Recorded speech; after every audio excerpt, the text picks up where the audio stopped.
What's up, everyone? It has been a long time since I've made a video. No particular reason, just car's been sitting here at the big shop where I keep it for the winter and haven't really been doing much with it. We're kind of planning on bringing it home here shortly because I have some changes I want to do on it, but otherwise, as far as the winter goes, I've just been working. You know, we got a lot of snow here, so the snowmobiling has been huge, making a lot of snowmobile parts, but this has just kind of been sitting here waiting. So hopefully in the next month or so, we'll bring it home and I can kind of do some changes to it. But I did get my transmission gone through. If you remember last year, that was kind of what I thought was going on with it. So I took the transmission out and I put Stevens in. And so I got that one done. And so now I am just gonna take Stevens out so I can give it back to him. And then once I get all the parts changed over and everything, I'll bring my transmission back here and put her back in and then probably just drive it home. But yeah, so going through my transmission, there wasn't really anything wrong with it once again. The guy that helps me redo it, he's been building 400s for years and he knows some stuff about power glides. And so what I told him was wrong with it, which was it was just losing line pressure after the pass, but then it would come back and everything was fine. He said that maybe it just had the pressure regulator was sticking or there was just a piece of crap in somewhere. And so we just kind of took it apart and everything looked in such good shape. I mean, there was really no reason to be concerned. And he said that like the way the pan looked, which I think I showed in the video and I can drop a picture in here. He's like, that's perfectly normal. He's like, it's a race transmission. That's what it's gonna do.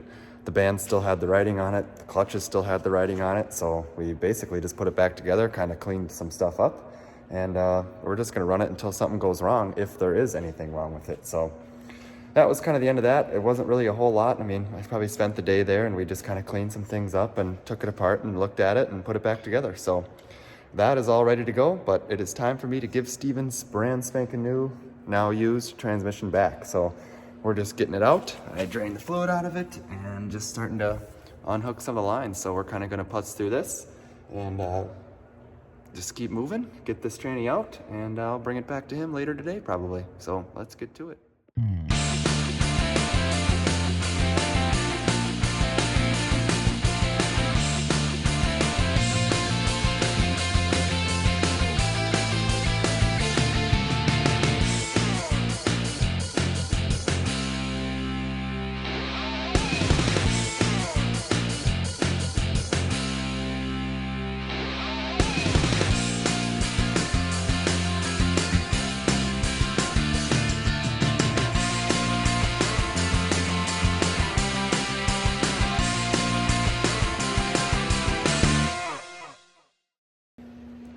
So there you have it. As you've seen, the transmission is out. Pretty easy, went really smoothly. It's probably only been here an hour and 20 minutes. But if you remember the video when I put this transmission in, he also borrowed me a torque converter. So then now I'll take that transmission home and that converter and then I'll flip-flop all the guts. So I got all my parts in my converter and he's got all his parts in his, and then I'll bring him back all that stuff.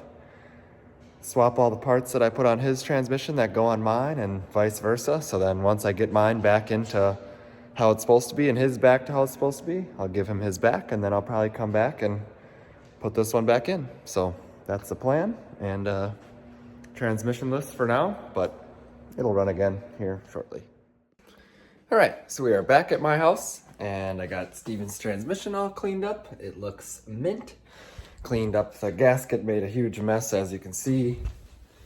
It just stuck everywhere, so I scraped all that off. Gave her a little shine so it looks like it's brand new again. And here's mine. I have the pan off it currently because that's what I was using on Stevens' transmission, so you can kind of see the internals there.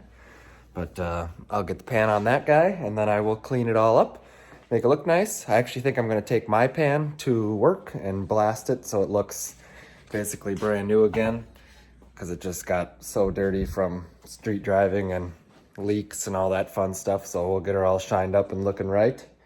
And yeah, but now I gotta take this converter apart and swap the parts out of it and put it back into mine, and then put them both back together, and then give Steven his converter back. So I am going to get on that right now, and it should be done here shortly.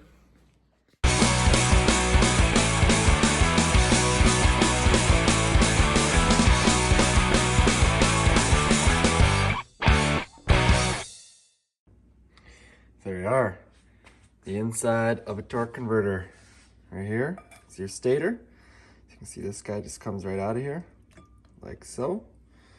And that would be your pump down in there. So we just got to do some swapping, and everything should be all good. When you take these apart and put them back together, just got to make sure everything spins nice and freely like it does. So pretty simple, and we'll get to all that. Well, that is a wrap. The BTE Power Glide is all cleaned up, put back in exactly the way that I received it, and then I took that converter apart. As you've seen, I showed you a little bit of that. Got it all bolted back together, torqued down. That's all good too. So I will bring this stuff back to Stevens, and then we probably will stop out by the car, and I'll tell you a few things that I might be doing to it, and ask for some opinions, of course. So we'll do that. All right, so we are at the car. I forgot to film it last week, so we're doing it now. But so I gave Stevens Power Glide back, everything all good. Just got to get a filter for mine, and then I can put it back in.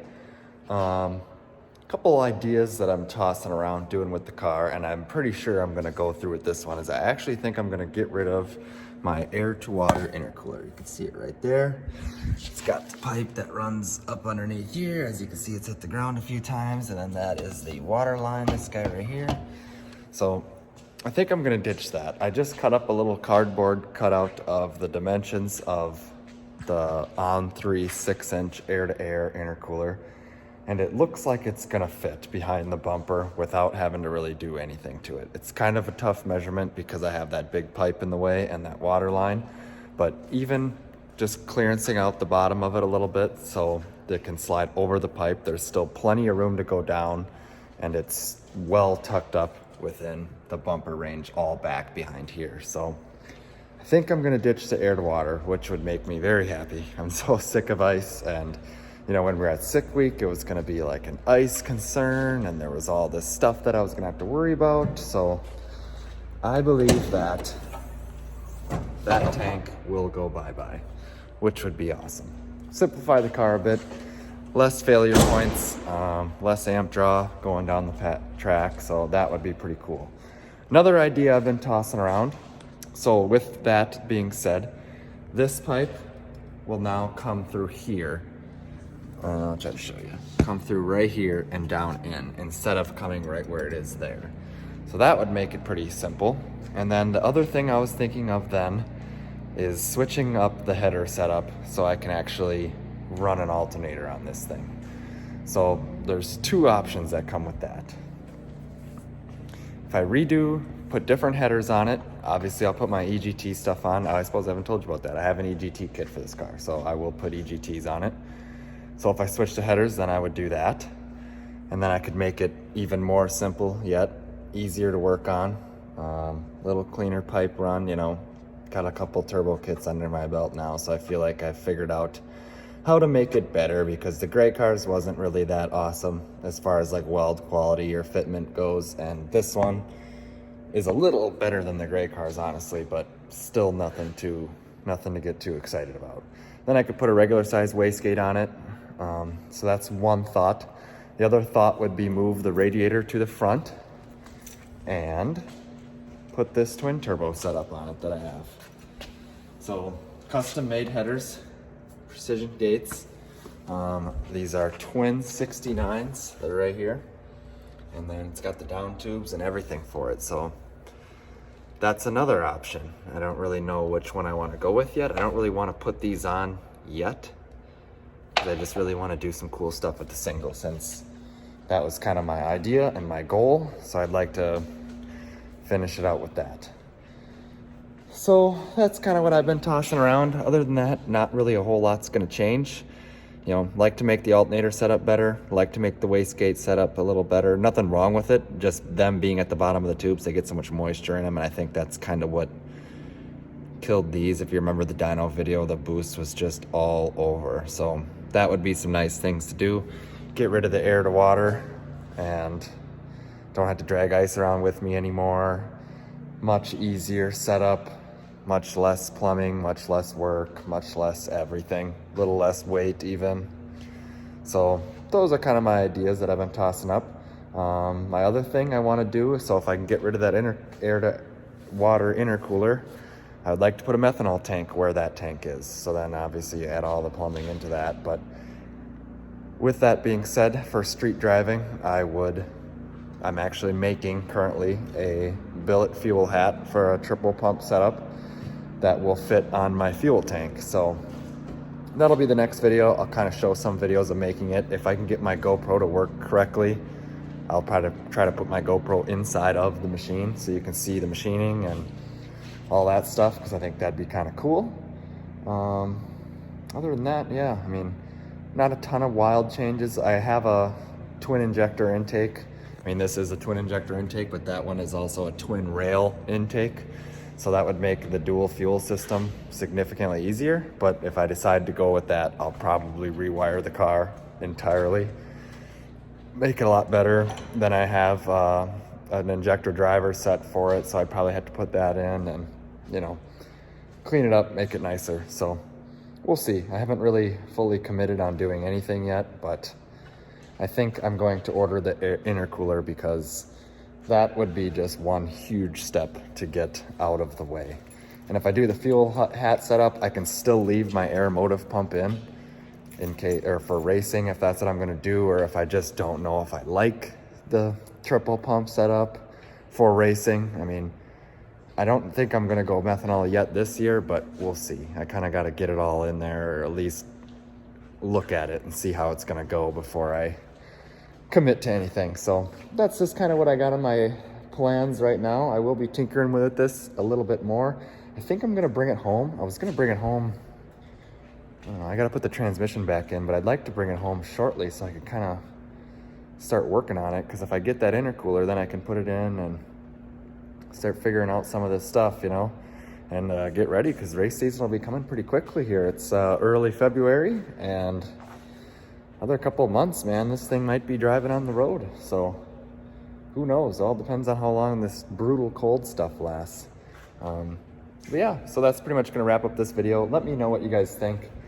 Twin turbo, single turbo with my original headers, or single turbo with different headers on it. I kind of still want to do different headers, so it wouldn't cost me very much. It would be just way easier, but I don't know, haven't got that far yet. So kind of my thoughts. Let me know what you think. Any opinions would be awesome. I really don't know exactly what I want to do with it yet, but simple is better. So I'm kind of thinking going along the simple route. Thanks for watching, guys. I'll try to start making some more videos here now that I'm gonna probably start putzing with this thing a little bit more and get it back to my house. And yeah, so thanks for watching. Don't forget to comment, like, subscribe, and we will see you next time.